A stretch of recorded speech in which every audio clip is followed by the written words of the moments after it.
Seringi pump. SP8800 avtomatik infuziya nasosi gipertoniya dori vositalari, qon bosimini pasaytiruvchi preparatlar, onkologik dorilar, homiladorlikni rag'batlantiruvchi vositalar, parenteral ovqatlanish preparatlari, anestetiklar kabi dorilarni infuziya qilish uchun mo'ljallangan. Ushbu nasos pediatriya, jarrohlik, anestesiologiya, onkologiya, intensiv terapiya va umumiy bo'limlarda foydalanish uchun mo'ljallangan. Ushbu mahsulot asosiy blok va quvvat kabelidan iborat. Quvvat kabelini asosiy blokning orqa tomoniga ulang.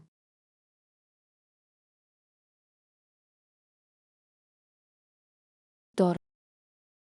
Quvvat tugmasini 2-3 soniya bosib tursangiz qurilma yoqiladi va 3 soniya davomida ovozini tekshirish, self-test jarayoni boshlanadi. Quvvat yoqilgandan so'ng, ekranda 3 ta ma'lumot ko'rsatiladi. Shpris, oqim tezligi, flow rate. Berilgan hajm, del volume va umumiy hajm, total volume. Agar shpris o'rnatilmagan bo'lsa, qizil chiroq yonadi.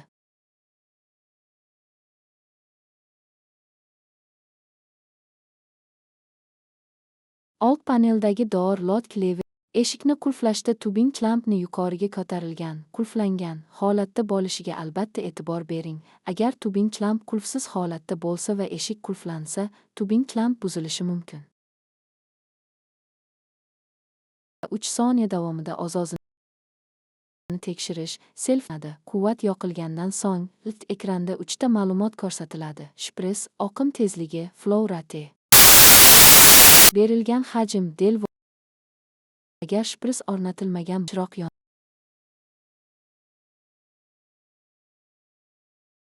Front view.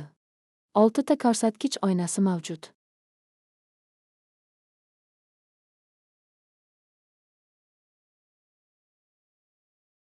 Bir flow rate mil taglik soatiga 2 del vol delivery volume mil taglik umumiy yuboriladigan hajm mil ni belgilash. Raqamni kiritib sel tugmasini bosing. Misol 1000 jami 1000 mil yuboriladi. Vaqt avtomatik hisoblanadi.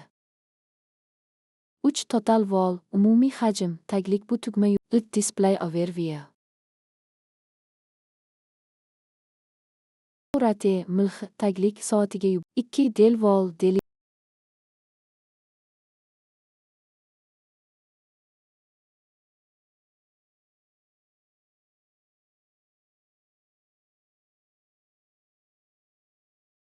Bir Ivset brand infuzion setining driver sub assini left-rig support sub assining birinchi teshigiga xizbang. Har ikki tomonda 2 donadan bo'lib, ularni 20 Strem 5 on steel hex boltlar bilan mahkamlang. 3 battery level batareya zaryad holati ko'rsatiladi.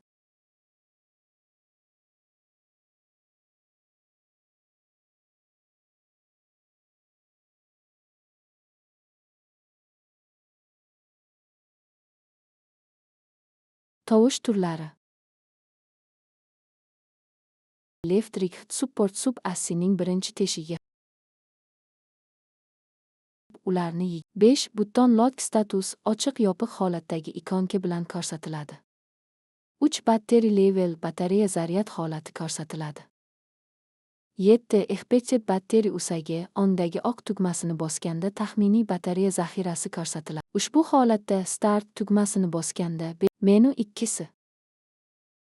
Tovush turlari. Qisqa bosilganda menu ekraniga o'tadi. 2 soniya davomida bosib turganda esa tugma bloklash blokdan chiqarish funksiyasini bajaradi. Menyuda System Setup va Special funksionni tanlash mumkin. Special funksiyon 3 brand set shpris brendi sozlamasi ishlatiladigan shpris brendini tanlash uchun ishlatiladi. Asosiy holatda 7 ta brend o'rnatilgan bo'lib, 5-7 raqamdagi brendlar Rossiyada ishlatiladigan turlardir. Foydalanmoqchi bo'lgan brendni tanlang va sel tugmasini bosing. 4 infuzion infuziya sozlamalari. 1 purge setup havo chiqarish sozlamasi IV liniya va shpris ichidagi havo pufakchalarini chiqarish uchun ishlatiladi. Tugma bosib turgan paytda ishlaydi. Eslatma, infuziya davomida bu tugma bolus tezkor yuborish funksiyasi sifatida ishlatiladi. 2. Bolus setup. Bolus sozlamasi ma'lum miqdordagi suyuqlikni tezroq yuborish uchun vaqtinchalik oqim tezligini oshirish imkonini beradi. Bolus set menyusi 2 rejimdan iborat. Bolus flow rate oqim tezligini sozlash rejimi. Bolus volume yuboriladigan hajmni sozlash rejimi. 3. KVO setup. KVO funksiyasi tomirni ochiq saqlash, dori yuborilishi tugagandan so'ng qonning orqaga oqishini oldini olish uchun har safar 1 ml bosim yuborib turadi. KVO Keep Vein Open funksiyasi belgilangan umumiy hajmga yetganda qon ivishidan kelib chiqadigan kateter tiqilishini oldini olish uchun past tezlikda infuziyani davom ettiradi. Standart sozlamalarda ishlatish tavsiya etiladi. Purgeset havo chiqarish sozlamasi. Pre-value bu oldindan o'rnatilgan qiymatni bildiradi. Sonli tugmalar yordamida kerakli qiymatni kiriting. Rangi o'rnatish mumkin bo'lgan qiymatlar oraliqni ko'rsatadi. Sel tugmasini bosib tasdiqlang. Stop tugmasini bosib bekor qiling va oldingi menyuga qayting. Sozlash tugagach, avtomatik ravishda oldingi menyu ekraniga qaytadi. Eslatma: dastlabki purge flow rate qiymati 500 ml. Shifokor ko'rsatmasiga binoan o'zgartirib foydalanish tavsiya etiladi. Bolus setup. Bolus sozlamasi. Bolus funksiyasi vaqtinchalik infuziya tezligini oshirib, belgilangan hajmdagi suyuqlikni tez yuborishga imkon beradi. Bolus set menyusi 2 rejimdan iborat. Bolus flow rate oqim tezligini sozlash rejimi. Bolus volume yuboriladigan hajmni sozlash rejimi. Value oldindan o'rnatilgan qiymatni bildiradi. Sonli tugmalar yordamida qiymatni kiriting. Rangi sozlash mumkin bo'lgan oraliqni bildiradi. Sel tugmasini bosib tasdiqlang. Stop tugmasini bosib bekor qiling va oldingi menyuga qayting. Sozlash tugagach, avtomatik ravishda oldingi ekraniga qaytadi. Eslatma: dastlabki sozlama oqim tezligi 300 ml, yuboriladigan hajm 1 ml. Bolus funksiyasidan foydalanish uchun uni tonfik sozlamasida on holatiga o'tkazish kerak. Infuziya jarayonida purge tugmasini 2 soniya bosib tursangiz, bolus funksiyasi ishga tushadi. 5. Display sozlamalari. 1. Time setup. Vaqtni sozlash. Raqamli tugmalar yordamida vaqtni kiriting. Sozlash joyini harakatlantirish uchun yo'nalish tugmalaridan foydalaning. Vaqtni 24 soatlik formatda sozlang. Sel tugmasini bosib sozlamani tasdiqlang. Stop tugmasini bosib bekor qiling va oldingi menyuga qayting. Sozlash tugagach, avtomatik ravishda oldingi menyu ekraniga qaytadi. 2. Batkilik time. Orqa yorug'lik vaqti. Orqa yorug'lik taymeri tugma bosilgandan so'ng lift orqa yorug'ligi qancha vaqt yoqilgan holda qolishini boshqaradi. Orqa yorug'likni doimiy yoqilgan, always on 30 soniya, 60 soniya yoki 90 soniyaga sozlash mumkin. Sel tugmasini bosib sozlamani tasdiqlang. Stop tugmasini bosib bekor qiling va oldingi menyuga qayting. Sozlash tugagach, avtomatik ravishda oldingi menyu ekraniga qaytadi. Eslatma: mahsulot dastlabki sozlamasi doimiy yoqilgan holatida. Batareya ishlash muddatini optimallashtirish uchun orqa yorug'likni 30 soniyaga sozlash tavsiya etiladi. 3. Batkilik brightness. Orqa yorug'lik yorqinligi up, down tugmalarini bosib, yorqinlikni 1 dan 9 gacha sozlash mumkin. 1 daraja eng qorong'i sozlamani bildiradi. Ekranning o'rtasidagi raqam joriy darajani ko'rsatadi. Oxirgi raqamlar esa 1-9 darajadagi diapazonni bildiradi. Sel tugmasini bosib sozlamani tasdiqlang. Stop tugmasini bosib bekor qiling va oldingi menyuga qayting. Sozlash tugagach, avtomatik ravishda oldingi menyu ekraniga qaytadi. Eslatma: dastlabki yorqinlik darajasi 9 daraja qilib o'rnatilgan. Batareya quvvatini tejash yoki batareya bilan ishlayotganda yorqinlikni pasaytirish uchun 1 darajaga sozlang. 6. Tonfik sozlamalar. 1. Keylog password on off. Tugma qulfi paroli yoqchirish. Ushbu menyu tugma qulfi funksiyasini yoqish yoki o'chirishga imkon beradi. Bu qurilma infuziya yoki tayyor turish rejimida bo'lganida faqat ruxsat berilgan operatordan tashqari boshqa kirishlarni cheklaydi. Keep on off ni tanlaganingizda lit ekranda Keylog PV menyusi ko'rsatiladi. Yo'nalish tugmalarini bosib on va off orasida almashtiring. Agar on qilib qo'ysangiz, tugmalarni ochish uchun 4 xonali parol kiriting. Sel tugmasini bosib tanlovni tasdiqlang. Stop tugmasini bosib bekor qiling va oldingi menyuga qayting.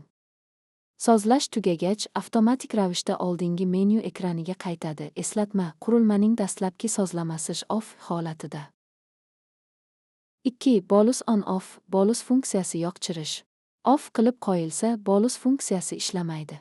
Sel tugmasini bosib tanlovni tasdiqlang. Stop tugmasini bosib bekor qiling va oldingi menyuga qayting. Sozlash tugagach, avtomatik ravishda oldingi menyu ekraniga qaytadi. Eslatma: qurilmaning dastlabki sozlamasi off holatida. 3. Antibolus funksiyasi off qilib qo'yilsa, antibolus funksiyasi ishlamaydi. Sel tugmasini bosib tanlovni tasdiqlang. Stop tugmasini bosib bekor qiling va oldingi menyuga qayting. Sozlash tugagach, avtomatik ravishda oldingi menyu ekraniga qaytadi. Eslatma: antibolus funksiyasi kateterda tiqilish sodir bo'lganida bosim oshishi natijasida kutilmagan tezkor bolus yuborilishini oldini oladi. Mahsulotning dastlabki sozlamasi off holatida. 4. Key sound tugma tovushi off qilib qo'yilsa, tugmalar bosilganda signal tovushi bo'lmaydi. Sel tugmasini bosib tanlovni tasdiqlang. Stop tugmasini bosib bekor qiling va oldingi menyuga qayting. Sozlash tugagach, avtomatik ravishda oldingi menyu ekraniga qaytadi. Eslatma: qurilmaning dastlabki sozlamasi on holatida.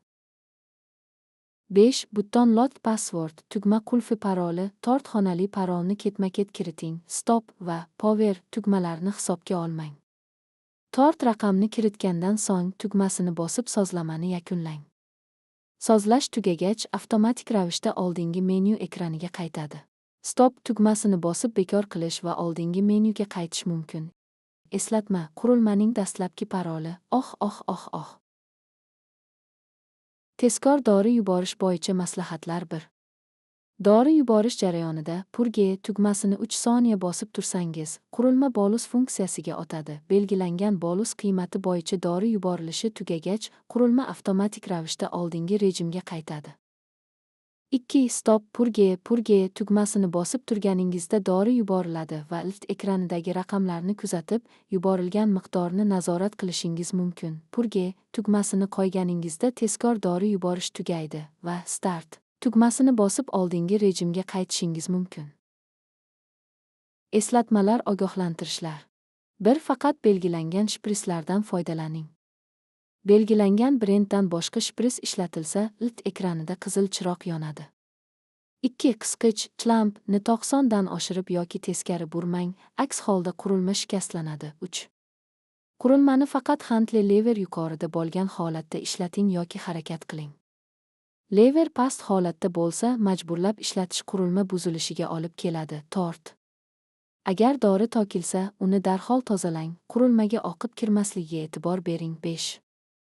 Qurilma bilan belgilangan brenddan boshqa shpris ishlatmoqchi bo'lsangiz, oldin ishlab chiqaruvchi yoki Medline markaziga murojaat qiling.